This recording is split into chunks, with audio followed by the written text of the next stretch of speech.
स्वधर्मम् अपि चावेक्ष्य न विकम्पितुम् अर्हसि धर्म्याधियुद्धश्रेयोऽन्यक्षत्रियस्य न विद्यते स्वधर्मम् अपि चावेक्ष्य विकम्पितुम् अर्हसि धर्म्याधियुद्धश्रेयोऽन्यक्षत्रियस्य न विद्यते अदच्चेत्त्वम् इमं धर्म्यं सङ्ग्रामं न करिष्यसि तदा स्वधर्मं कीर्तिं च हित्वा पापम् अवाप्स्यसि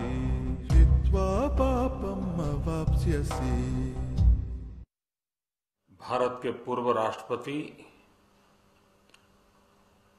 और विशेष करके युवाओं के प्रिय श्रीमान अब्दुल कलाम जी के निधन के समाचार पूरे देश के लिए और विश्व की वैज्ञानिक आलम के लिए एक बहुत ही दुखद समाचार है।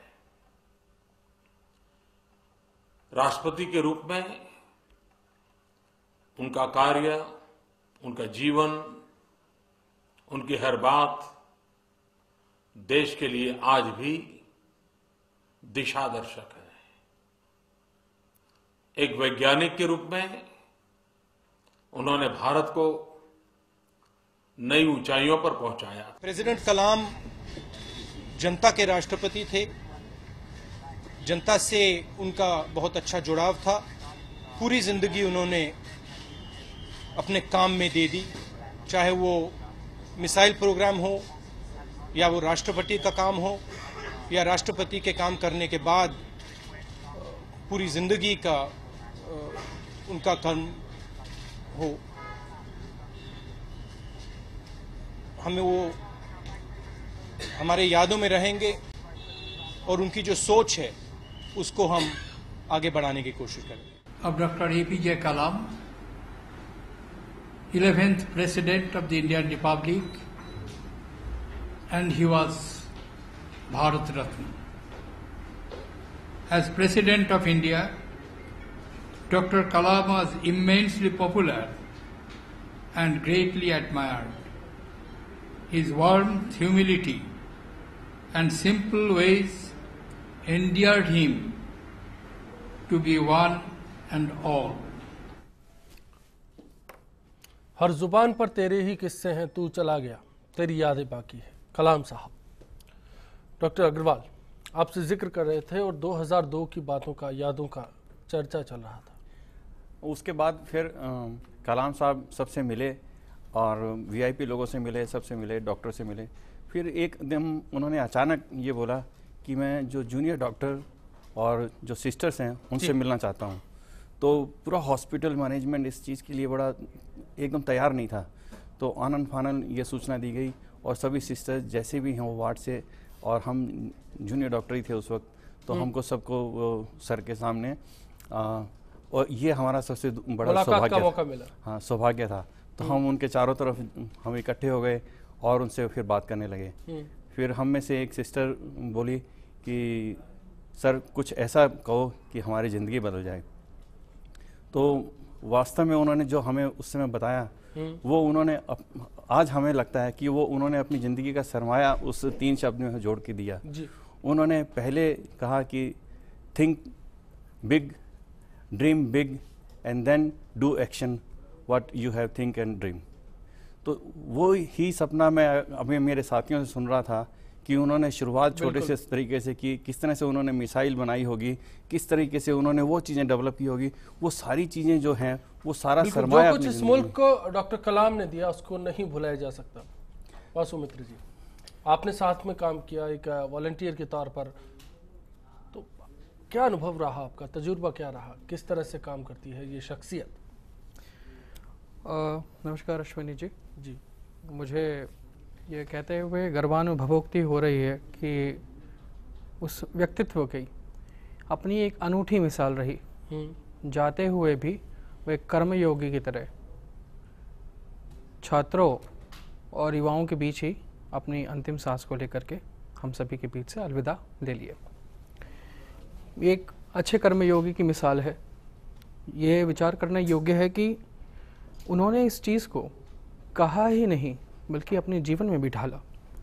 और कर्मयोगी के कितने मायने हो सकते हैं, उन सभी का उन्होंने चरितार्थ उनके कृतित्व, उनके नेतृत्व और उनके व्यक्तित्व के माध्यम से किया।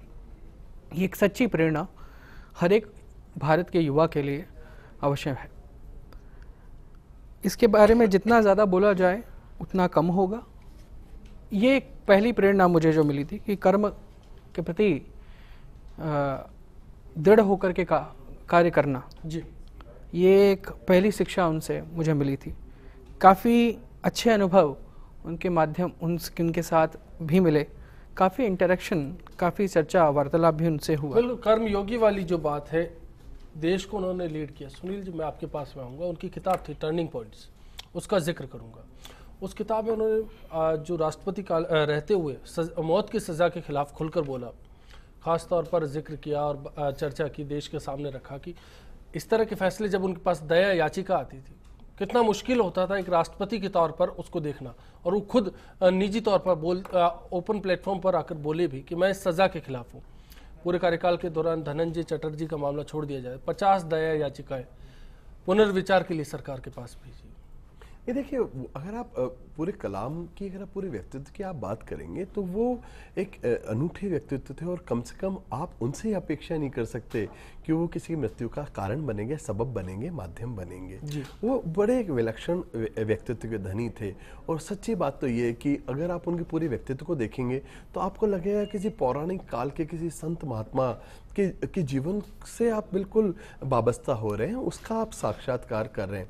और सच्ची बात तो ये कि उनको सामान्यतः लोग मिसाइल मैन बोलते हैं, पर सच्ची बात तो ये है कि मैं उनको मिसाइल मैन से के बजाय कुछ दीगर बात मैं उनके बारे में करना चाहूँगा आपको, कि आपको मैं छोटी सी एक निवेदन करना चाहता हूँ। जो कम से कम साइंस एंड टेक्नोलॉजी को थोड़ा अच्छी तरह अंडरस्टैंड कर रहे होते हैं, उनको ये बात पता बिल्कुल सबको है कि हम लोगों पे बड़े प्रतिबंध लगा दिए गए उस जमाने में। PSLV और GSLV, इनकी दोनों की जो टेक्निक्स हैं, PSLV जो टेक्निक है, अगर PSLV किसी मुल्क ने अटेन कर लिया तो वो आर्मी में भी इस्तेमाल किया जा सकता है। और बेसिकली उसी मिशन से लगे हुए थे। तो अमेरिका ने और पूरे पश्चिमी मुल्कों ने हम पे क्रायोजेनिक इंजन के ऊपर प्रतिबंध लगा दिया। अब क्रायोजेनिक इंजन पे प्रतिबंध लगने का मतलब है कि आप PSLV भी लॉन्च नहीं कर सकते, आप GSLV भी लॉन्च नहीं कर सकते। अब ऐसे में उसको इंडिजिनस क्रिएट करना, ऐसे जो काउंटडाउन, जो अंतिम जो कैलकुलेशन होते हैं, उसमें सुपर कंप्यूटर का इस्तेमाल होता है। अब प्रश्न है, सुपर कंप्यूटर भी एक ऐसी चीज है जो यहाँ इस्तेमाल होता है, वो वैसा का वही सुपर कंप्यूटर एटॉमिक विस्फोटों के लिए भी इस्तेमाल होता है। तो अमेरिका ने उस पर प्रतिबंध लगा लिया। अब इतना बड़ा चैलेंज कि इसको इंडिजिनस बनाना और इंडिजिनस बना के उसको लॉन्च करना, सबसे बड़ी बात है। और सबसे बड़ी आयरनी भी है कि जिन मुल्कों ने हम लोगों पे इस चीज का प्रतिबंध लगाया कि हमें क्रायोजेनिक इंजन नहीं देंगे, हमें सुपर कंप्यूटर नहीं देंगे, आज उन्हीं मुल्कों के 5-5 सैटेलाइट आकाश में हम भेज रहे हैं। और इसके पीछे ये कलाम का सोच, ये कलाम का काम, ये कलाम का व्यक्तित्व, और इसीलिए कलाम को सलाम। सच्ची बात तो ये आप सोचिए कि जिस क्रायोजेनिक इंजन के ऊपर पूरा पाश्चात्य वर्ल्ड जो दुनिया थी वो इतलाती थी कि भाई हम क्रायोजेनिक नहीं देंगे तो किसी भी मुल्क का स्पेस प्रोग्राम फेल हो जाएगा। In the same way super computer की बात भी यही थी। और केवल इन्होंने इंडिजिनस ही नहीं बनाया, हमने वो टेक्नोलॉजी इवॉल्व कर दी कि मार्स फिल्म का जो बजट है उससे कम बजट में हमने मार्स के ऊपर मिशन भेज दिया। तो दिस इज सैल्यूटेशन पॉइंट। ये एक पॉइंट है जिसके कारण आज पूरे देश का युवा, अगर आप सोशल साइट्स पे जाएंगे तो युवाओं ने, बड़ी मात्रा में युवाओं ने अपना जो डीपी है वो कलाम का कर दिया। क्यों कर दिया, उसके पीछे ये रीजन है, कलाम की जो देश के लिए सोचे, जो पूरे देश के लिए इस ढंग से सोचे। सच्ची बात तो ये कि वो गंगा जमनी संस्कृति की भी जीती जागती मिसाल थी। कभी वो गीता पढ़ते हैं, कभी रुद्र वीणा बजाते हैं, कभी किसी धर्म से या किसी मतलब सच्ची बात तो एक जैसा इस देश का एक नागरिक होना चाहिए वैसे उसकी बहुत बड़ी मिसाल थे। और उसी मिसाल का कारण है कि वो सच्ची बात है पीपल्स राष्ट्रपति कहलाते हैं। वो सच्ची बात है, हमारा पूरा अगर कॉन्स्टिट्यूशन स्ट्रक्चर पढ़ेंगे तो आपको लगेगा कि राष्ट्रपति के लिए टिटुलरी हेड है। उन्होंने बता दिया कि देश का के ऊपर जो राज करता है वो सेक्रेटरीटों से नहीं करता, दिल से करता है, लोगों के दिल पे राज करके बिल्कुल दिलों पर राज करके ये उनकी सबसे बड़ी जीत है। बिल्कुल पहचान उनकी सबसे राजेंद्र जी अजमेर से और इंद्र ओझा जी अपनी राय के साथ में जुड़े हैं बीकानेर से। राजेंद्र जी, क्या शब्द है आपके लिए, आपके पास कलाम साहब के लिए? मैं अजमेर से राजेंद्र चौड़िया बोल रहा हूँ जी। मैंने जब ये समाचार सुना कि भारत के भूतपूर्व राष्ट्रपति अब्दुल कलाम साहब की जो है कि दिगंत आत्मा को शांति मिले, एकदम अचानक इस तरह का सुना तो स्तब्ध हो गया। ऐसे बहु व्यक्तित्व धनी को जो मैं प्रणाम करता हूँ और 2 लाइन इनके लिए बोलता हूँ। ईश्वर अल्लाह तेरे नाम सभी को सन्मति दे भगवान। शुक्रिया राजेंद्र जी आपका। इंद्र ओझा साहब। साहब नमस्कार। साहब, कलाम साहब को आपके चैनल के माध्यम से बहुत बहुत हार्दिक श्रद्धांजलि अर्पित करता हूँ। कलाम साहब की जाना हमारे भारत के लिए तो नुकसानदेह है। मैं तो संपूर्ण मानव जाति के लिए सबसे बड़ी क्षति मानता हूँ कलाम साहब को। और ऐसे व्यक्ति करोड़ों में एक जन्म लेते हैं फारिक साहब। कलाम साहब की खासियत को हम शब्दों में पिरोए तो ये संभव किसी के लिए नहीं हो सकता। ऐसे व्यक्तित्व के धनी थे वो। और कलाम साहब की एक बात मुझे याद आ रही है, उनका कहा आज प्रेस में छपा है कि मेरी जब मृत्यु हो तो अवकाश नहीं रख के अगर मुझसे प्यार करते हो तो सबसे ज्यादा काम करना। तो उनकी खासियतों को तो सर मैं सर झुका के कलाम तुझे सलाम यही कहूंगा। और वो मरे नहीं है, वो हमारे बीच में हमेशा जिंदा रहेंगे। उनके जो काम किए हुए देश को जो दिशा दी उन्होंने, उस दिशा के रूप में हमेशा कलाम साहब सदियों तक इस बात में जिंदा रहेंगे। पारिक साहब सदियों तक जिंदा रहेंगे। शुक्रिया इंद्र ओझा साहब। कोहिनूर के जाने का गम नहीं, इस नूर के जाने का रंज है। ऐसा ही कुछ कलाम साहब के लिए दुनिया कहती है, भारत कहता है। फिलहाल एक ब्रेक, लौटेंगे बातचीत किस्सों के साथ, कलाम साहब को याद करते रहेंगे। स्वधर्मम् अपि चावेक्ष्य न विकम्पितुम् अर्हसि धर्म्याद् युद्धश्रेयोऽन्य क्षत्रियस्य न विद्यते। स्वधर्मम् अपि चावेक्ष्य विकम्पितुम् अर्हसि धर्म्याद् युद्धश्रेयोऽन्य क्षत्रियस्य न विद्यते। अदच्चेत्त्वम् इमं धर्म्यं सङ्ग्रामं न करिष्यसि तदस्वधर्मं कीर्तिं च हित्वा पापम् अवाप्स्यसि। हित्वा पापम् अवाप्स्यसि।